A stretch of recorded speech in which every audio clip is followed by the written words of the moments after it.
চলুন কারিগরি ও মাদ্রাসা শিক্ষা বিভাগ শিক্ষা মন্ত্রণালয়ের জব সার্কুলার দেখে নেওয়া যাক। এখানে প্রথমে যে পদ আছে সেটি হচ্ছে কম্পিউটার অপারেটর, 13 নম্বর গ্রেডের পদ। এখানে পদ আছে 2টি। যোগ্যতা স্বীকৃত বিশ্ববিদ্যালয় থেকে বিজ্ঞান বিভাগে স্নাতক বা সমমানের ডিগ্রি এবং কম্পিউটার মুদ্রাক্ষরের গতি থাকতে হবে। এখানে ভালো করে খেয়াল করবেন, নিম্নোক্ত জেলাসমূহের প্রার্থীগণ আবেদন করতে পারবেন: বীর মুক্তিযোদ্ধা, শহীদ বীর মুক্তিযোদ্ধার পুত্রকন্যা ও পুত্রকন্যা ও এতিমখানা নিবাসী ও শারীরিক প্রতিবন্ধীগণ সকল জেলা থেকে আবেদন করতে পারবেন। ঢাকা, গাজীপুর, জামালপুর, চট্টগ্রাম, কক্সবাজার, নোয়াখালী, সিরাজগঞ্জ, রংপুর, যশোর ও সিলেট।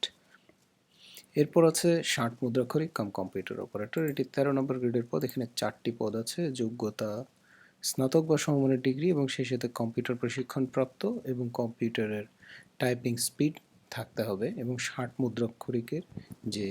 মুদ্রাক্ষরের যে গতি সেটি থাকতে হবে। এরপর আছে অফিস সহকারী কাম কম্পিউটার মুদ্রাক্ষরিক। এটি 16 নম্বর গ্রেডের পদ। এখানে একটি পদ আছে। যোগ্যতা এইচএসসি বা সমমান পরীক্ষায় উত্তীর্ণ এবং কম্পিউটার প্রশিক্ষণপ্রাপ্ত এবং প্রতি মিনিটে বাংলায় 20 এবং ইংরেজিতে 20 শব্দ এই টাইপিং স্পিড থাকতে হবে। সর্বশেষ আছে অফিস সহায়ক, 20 নম্বর গ্রেডের পদ। এখানে পদের সংখ্যা 5টি। যোগ্যতা এসএসসি বা সমমানের পরীক্ষায় উত্তীর্ণ।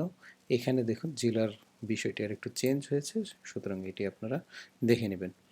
গ্রেডিং পদ্ধতিতে প্রকাশিত ফলাফলের ক্ষেত্রে শিক্ষা মন্ত্রণালয়ের প্রজ্ঞাপন অনুযায়ী বর্তমান প্রচলিত জিপিএ ক্ষেত্রমত সিজিপিএর বিপরীতে পূর্বে প্রথম, দ্বিতীয়, তৃতীয় বিভাগ নিম্নরূপে সমমানে নির্ধারিত হবে।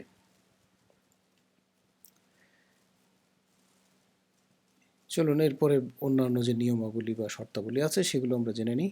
15/1/2021 এই তারিখে প্রার্থীর বয়স 18 থেকে 30 বছরের মধ্যে হতে হবে, তবে মুক্তিযোদ্ধা কোটার ক্ষেত্রে বয়স সীমা 32 বছর এবং মুক্তিযোদ্ধার পুত্রকন্যা প্রার্থীর ক্ষেত্রে বয়স 30 বছরই থাকবে। এছাড়াও আরও বেশ কিছু নিয়মাবলী দেওয়া আছে, এটি আপনারা আবেদনের পূর্বে ভালো করে দেখে নেবেন।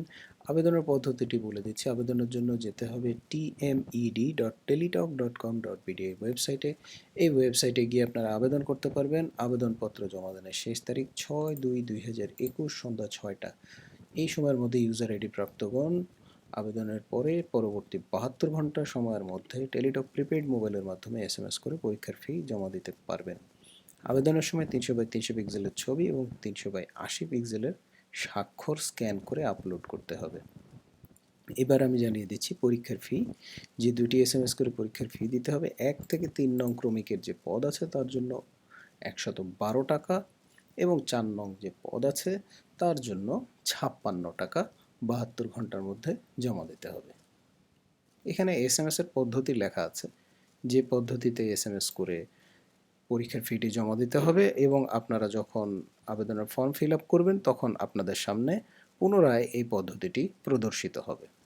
আবেদনের জন্য এই ওয়েবসাইটে চলে আসতে হবে। এই ওয়েবসাইটে এসে অ্যাপ্লিকেশন ফর্মে ক্লিক করলেই আপনাদের সামনে যে পদগুলোর নাম আছে সে পদগুলোর নাম চলে আসবে এবং পদগুলোর নাম আসার পর আপনারা যে পদে আবেদন করতে চান সেই পদে টিক চিহ্ন দিয়ে আপনারা আবেদন করতে পারবেন খুব সহজেই। তো আজ এ পর্যন্তই। যারা যোগ্য আছেন এবং যারা আবেদন করতে চান তারা যথাশীঘ্র আবেদন করবেন। সবাই ভালো এবং সুস্থ থাকবেন সেই কামনায় আজকের মতো বিদায় নিচ্ছি।